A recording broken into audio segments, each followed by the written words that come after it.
안녕하세요. 나무아카데미입니다. 이번 영상에서는 중3 1학기 국어 미래엔 2단원 읽고 토론하고에 실린 마음이와 민재의 독서대화, 그리고 로봇에게 운전을 맡길 수 있을까라는 지문, 그리고 마음이네 모둠의 독서토론 내용에 대해서 보도록 하겠습니다.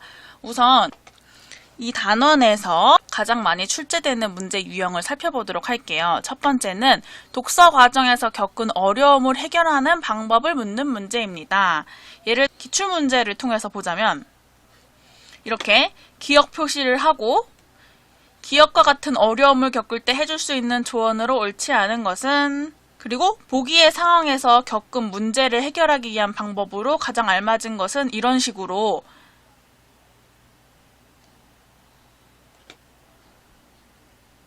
독서 과정에서 겪은 어려움을 해결하는 방법을 묻는 문제가 출제됩니다. 어떤 문제 상황에 어떤 조언을 해야 하는지를 적절하게 파악할 수 있어야겠죠.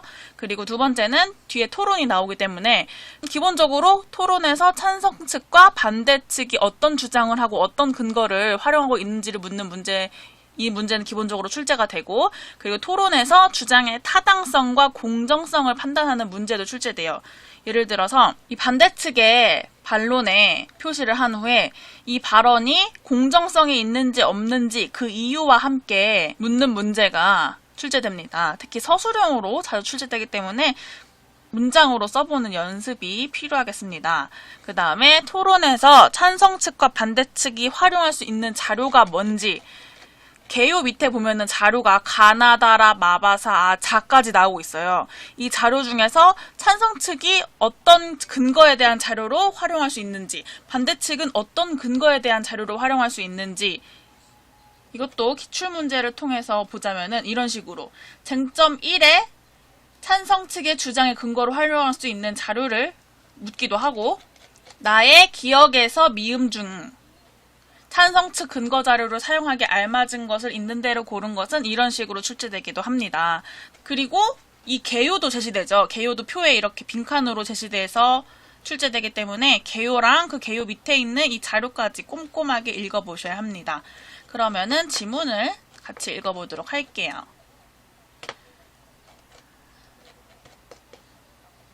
마음이와 민재의 독서 대화는 그냥 넘어가고 이 글을 읽어보도록 할게요. 사람이 운전하는 차가 더 위험하다. 이게 소제목이죠. 소제목을 통해서 앞으로 나올 내용을 짐작할 수 있습니다. 앞으로 사람이 자동차를 직접 운전하는 것은 불법화될 것이다. 너무 위험하기 때문이다. 라고선 큰 따옴표를 통해서 전문가의 말을 인용하며 독자의 주의를 환기하고 있어요. 이 말은 테슬라 여러분 아시나요? 전기자동차 업체를 설립한 경영자이자 기술 혁신의 아이콘인 일론 머스크가 한 말이래요. 자율주행차가 사람이 운전하는 자동차보다 훨씬 안전하며 널리 보급된 후에는 사람의 운전이 금지되리라는 것이 머스크의 전망입니다. 세계보건기구의 최근 통계에 따르면 교통사고 사망자는 연간 125만 명이고 교통사고의 90%는 운전자의 실수에 따른 것이고 도로나 기계장치 결함 등으로 사고가 발생한 경우는 10% 수준밖에 안 된대요. 즉 자율주행차보다 사람이 운전하는 차가 더 위험하다는 주장의 근거가 될 수 있죠. 사람의 실수 때문에 교통사고가 발생하는 게 90%라는 것이니까. 한 세계적 컨설팅 회사는 2015년 보고서를 통해 자율주행차가 본격적으로 도입되면 미국에서 발생하는 교통사고의 90%가 줄어들 것이고 이로 인한 경제적 효과가 매년 1,900달러, 약 209조 4천억 원에 이를 것으로 예상을 했대요.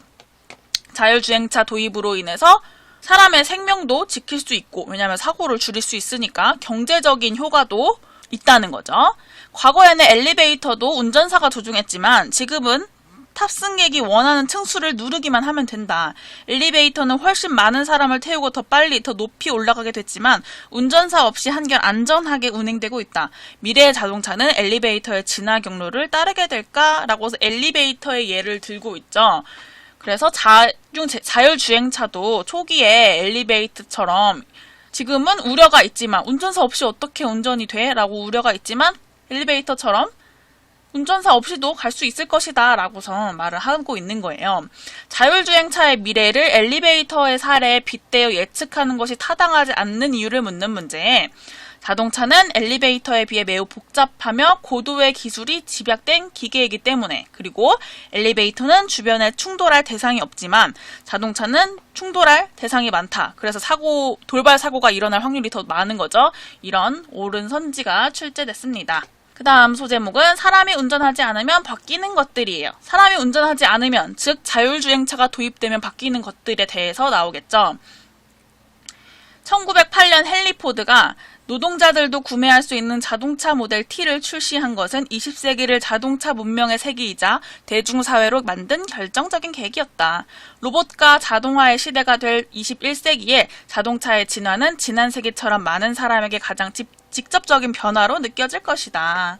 이게 무슨 말이냐면은 앞문장에서 헨리 포드가 노동자들도 구매할 수 있는 자동차 모델 T를 출시한 게 20세기 큰 변화를 일으킨 일이라고 한 거죠. 그래서 자율주행차의 등장도 21세기 사회에 큰 변화를 일으킬 것이라는 의미라는 것을 알 수 있습니다. 이것도 마찬가지로 이렇게 12번처럼 가를 읽으면서 만난 문제를 해결하기 위해 학생들이 나눈 대화이다. 마지막 학생의 말로 적절한 것은 로봇과 자동차의 시대가 될 21세기의 자동차의 진화는 지난 세기처럼 많은 사람에게 가장 직접적인 변화로 느껴질 것이다. 라는 문장의 의미를 잘 모르겠어. 그러자 학생이가 이렇게 조언을 하고 결국 이게 무슨 의미인지를 묻는 문제가 출제됐어요. 따라서 학생 2가 해줄 수 있는 조언뿐만 아니라 이 문장의 의미가 결과적으로 뭔지도 꼭 기억해 두셔야 합니다. 탁월한 안정성과 경제적 효과를 고려하면 자율주행차가 대세가 되는 것은 시간 문제다. 안정성과 경제적 효과가 바로 자율주행차의 장점이 되는 거죠. 자율주행차는 고령화 사회가 예고된 상황에서 더욱 주목받고 있다. 노인이 운전대를 잡지 않고 버튼을 눌러서 병원과 식당, 상점을 찾아갈 수 있다. 장애인이나 어린아이도 자율주행차를 전용기사가 있는 차량이나 콜택시처럼 이용할 수 있다. 운전 가능 연령이나 운전면허의 개념도 사라진다. 외출하려면 제약이 컸던 장애인들은 더 큰 이동의 자유를 누리게 된다. 이렇게 자율주행차의 장점이 나왔습니다. 미국의 경우 평균적으로 자동차가 주행하지 않고 차고에서 잠자는 시간은 전체 시간의 90%에 이르고 승용차를 유지하는 데는 가구 소득의 20%가 들어간대요. 사람이 운전하는 자동차를 유지하고 관리하는데 시간과 돈이 많이 든다는 거죠. 하지만 자율주행차가 도입된다면은 이것보다 돈이 더 적게 들어간다는 겁니다. 자율주행차가 보편화되면 사람의 운전은 승마나 텃밭 재배처럼 일부 마니아들만 즐기는 스포츠나 취미 활동이 될 것인가? 자율주행차가 보편화되면 운전이 단순히 취미 활동으로 될 수 있다고 예측을 하고 있는 거죠. 그 다음 볼게요. 우리는 운전대를 로봇에게 넘길 수 있을까? 도로에서 성공적으로 안정성과 성능을 검증받아도 일반인이 자율주행차를 구매하려면 먼저 해결해야 할 과제가 적지 않다. 일단 가격이 충분히 낮아져야 하고 대중화되기 위해선 가격이 당연히 낮아져야겠죠. 그리고 자율주행차를 고려한 신호체계와 도로시설 등 인프라가 구축되어야 합니다. 그런데 이런 기술적인 문제는 가장 간단한 과제래요. 사람들이 좀처럼 운전대와 기존의 운전 습관을 포기하지 않을 것이라는 사용자 수용성이 가장 해결하기 어려운 문제가 될 것이라고 예상을 한다고 합니다. 사용자 수용성이란 운전자가 자율주행차를 받아들이는 정도를 의미한다는 것을 알 수 있겠죠. 즉, 로봇에게 운전을 맡기려면 사용자 수용성 문제를 해결해야 한다는 말입니다. 왜냐하면 운전을 하면서 몰입감과 성취감이 있고 운전을 즐기는 사람이 있는데 자율주행차가 도입되면은 이들로부터 저항을 받게 되고 그들에게 즐거움과 성취감을 빼앗는 게 된다는 거죠.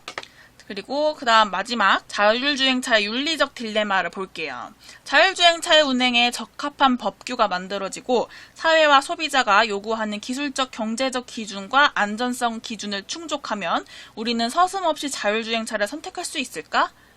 즉 법도 만들어졌고 뭐 돈도 좀 가격도 좀 싸졌어요. 그런다고 우리가 다 자율주행차를 선택할 수 있을까라는 말이에요. 그런데 선택할 수 없다는 거죠. 왜냐하면 아직 해결해야 할 문제가 남았대요. 바로 그 문제는 어떠한 선택도 만족스럽지 못한 결과로 이어지는 딜레마의 문제입니다. 앞으로 자율주행차, 인간형 로봇이 직면한 직면할 가장 어려운 문제는 윤리적 딜레마입니다. 뭐 쉽게 예를 들어서 자율주행차를 운전을 하고 있어요. 근데 돌발 상황이 발생한 거예요. 아이가 갑자기 차 앞에 나타났어요. 근데 아이를 치고 갈 것인가 아니면은 핸들을 꺾어서 아이는 살리는 대신 나는 다치거나 죽을 것인가 이 두 개를 결정을 해야 되는 건데 그 자율주행차 입력을 어떻게 할 것이냐는 거예요. 무조건 나를 살리도록 입력을 한다는 것도 좀 그렇고 무조건 내가 죽도록 입력한다는 것도 이상하고 만약에 사람이었다면 그때그때 그 본능에 따라서 행동을 하겠죠. 근데 자율주행차는 그렇지 않고 우리가 무조건 입력어를 딱 줘야 되잖아요. 이게 바로 윤리적인 딜레마라는 것입니다. 사람은 도덕이나 윤리를 생각하고 판단할 겨를 없이 본능이나 습관에 따라서 행동합니다. 일반적으로 교통사고 시에 조수석 부상률이 운전석보다 높고 짧은 순간이지만 운전자가 본능적으로 자신을 보호하는 방향으로 운전대를 조작하는 성향이 있다고 하는데요. 문장이 타당성이 있는 것인지 그 이유와 함께 묻는 문제가 자주 출제됩니다. 이것도 서술형으로 자주 출제되니까 문장으로 써보는 연습이 필요해요. 이렇게 자율주행차 등장에 대한 글에 대해서 살펴봤습니다. 그 다음 토론에 대해서 살펴볼 건데 시간이 없으니까 제일 중요한 부분만 짚고 넘어가도록 할게요.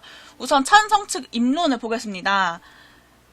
찬성 측 입론에서는 반드시 핵심 용어에 대해서 정의를 해야 돼요. 그 이유는 토론하고자 하는 개념을 명확히 정의해야 토론 과정에서 생길 수 있는 혼동을 피할 수 있기 때문입니다. 그래서 찬성 측 입론자인 마음이가 자율주행차의 정의를 하고 자율주행차를 도입해야 하는 이유를 이렇게 설명을 하고 있어요. 그냥 넘어가지만 여러분들은 다 이렇게 번호를 매겨서 하나씩 정리를 해야 됩니다.